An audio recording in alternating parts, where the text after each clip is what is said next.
इस तरीके का क्वेश्चन कॉम्पिटिटिव एग्जाम में बहुत ज़्यादा आता है और इस तरीके का क्वेश्चन को हम जब इक्वेशन बना के सॉल्व करने जाएँगे तो हमें बहुत ज़्यादा टाइम लगेगा। तो इस तरीके का क्वेश्चन को हम 5 सेकंड के अंदर ही सॉल्व कर सकते हैं। कैसे सॉल्व कर सकते हैं? देखिए मेरे साथ। क्वेश्चन में कहा गया है A takes 2 hours more than B to cover a distance of 40 kilometre. If A double his speed he takes 1 and half an hour more than B to cover 80 kilometre.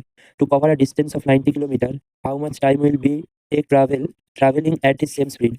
B को 90 kilometre दूरी जाने के लिए कितना घंटा time लगेगा, वो आखिर अपने सेम स्पीड से ही चलता है तो सबसे पहले आप ये समझिए कि जो टाइम होता है, इस टाइम का मतलब क्या होता है? इस टाइम का मतलब होता है डिस्टेंस अपॉन स्पीड।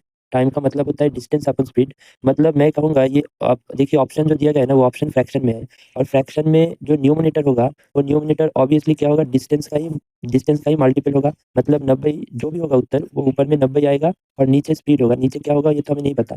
तो ऊपर जो भी होगा वो 90 होगा या तो 90 का फैक्टर होगा। फ्रैक्शन में ऊपर जो होगा वो 90 होगा या तो 90 का फैक्टर होगा।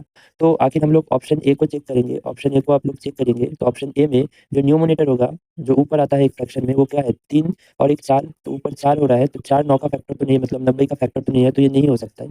ऑप्शन बी को आप लोग चेक करेंगे तो ऑप्शन बी में न्यूमरेटर क्या आ रहा है, 8 और 3 11 आ रहा है, तो 11 भी 90 का फैक्टर नहीं है, तो इस ये ऑप्शन भी नहीं हो सकता है। और सी को आप लोग चेक करेंगे, ऑप्शन सी को, तो ऑप्शन सी में भी न्यूमरेटर को आप देखिए 8 और एक 9 है, तो ये हो सकता है आंसर। और ऑप्शन डी में आप देखिए, ऑप्शन डी में 6 और एक 7 है, न्यूमरेटर का वैल्यू क्या है 6 और एक 7 है, तो ये भी नहीं हो सकता है। तो एकमात्र जो 9 का फैक्टर है वो मतलब 90 का जो फैक्टर है वो ऑप्शन नंबर सी में ही न्यूमरेटर में आ रहा है, तो ऑप्शन नंबर सी ही इसका उत्तर है।